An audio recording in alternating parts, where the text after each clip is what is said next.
हे जे काही आपला बीड जिल्ह्यामध्ये ऊस भाववाढीचं आंदोलन सुरू आहे, आपली जी मागणी आहे 3,000 पहिली उचल दिली पाहिजे आणि अंतिम दर 4,000 रुपये दिला पाहिजे।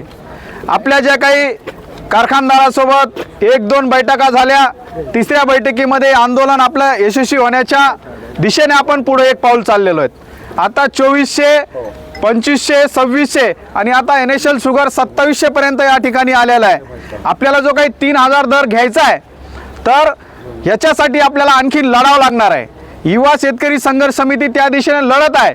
शेतकऱ्यांना या ठिकाणाहून विनंती करण्यात येते की आपल्याला काही दिवस आणखी हे आंदोलन चालवायचं आहे आणि त्याचबरोबर ऊसतोड कामगार बांधव जे आहेत यांना पण एक हात जोडून विनंती आहे की त्यांनी शेतकरी बांधवाच्या आंदोलनामध्ये आपण भक्कमपणे असा पाठिंबा दिलेला आहे आणि इथून पुढेही द्यावा।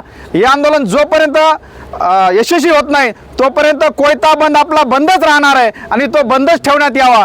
आणि कारखानदाराला पण एक इशारा आहे, जी तुम्ही युवकावर जी दडपशाही या ठिकाणी सुरू करत आहात, जे वेगवेगळ्या माध्यमातून दबाव आणण्याचा प्रयत्न करत आहात, परंतु हे युवक आहेत, हे भगतसिंगाला मानणारे युवक आहेत। जर तुम्ही जास्त दाबण्याचा प्रयत्न कराल तर हे युवक जास्त द्वेषाने उसळी घेतील, हा इशारा या ठिकाणी देतो।